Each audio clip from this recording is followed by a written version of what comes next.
Faisons un test.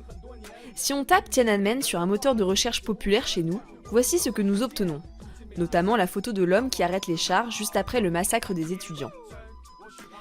Faisons la même chose maintenant sur un moteur de recherche chinois. Et voici, pour l'essentiel, des images touristiques de la fameuse place Tiananmen, en plein cœur de Pékin. Autre essai. Lorsqu'on tape le mot Liu Xiaobo, du nom du célèbre dissident chinois, on tombe sur une biographie plus que douteuse. Le célèbre dissident est qualifié de traître, il n'est nulle part fait mention de son rôle de leader dans la révolte du 4 juin 89, encore moins qu'on lui a attribué le prix Nobel de la paix. C'est comme s'il existait un internet à deux visages, celui de la Chine et celui du reste du monde.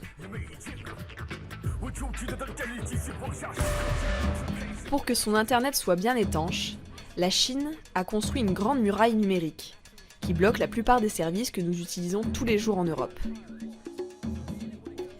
Google, YouTube, Facebook, Twitter, Wikipédia, des centaines de sites sont inutilisables dans l'empire du milieu.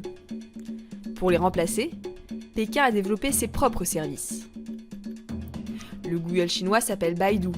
WeChat fait à la fois usage de Facebook et WhatsApp. Weibo a remplacé Twitter.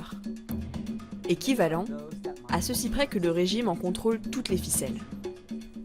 L'Internet tel qu'il existe aujourd'hui satisfait pleinement une bonne partie des Chinois qui n'ont pas conscience dans ce cas-là de ce qui manque.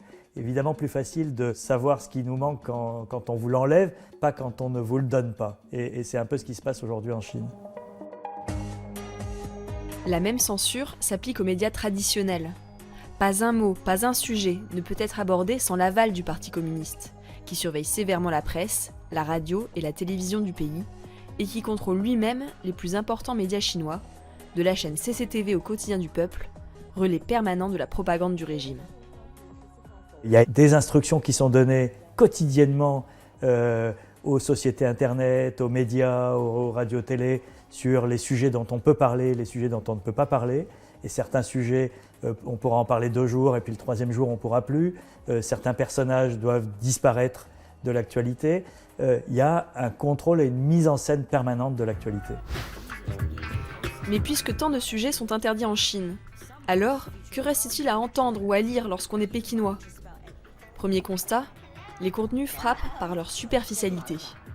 Faits divers, scandales, sujets people, divertissements, c'est là toute la force du régime.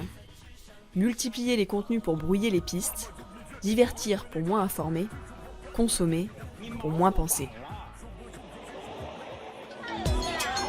La Chine apporte aujourd'hui la preuve qu'un régime autoritaire peut non seulement contrôler les réseaux, mais aussi et surtout les intégrer habilement dans sa politique de propagande.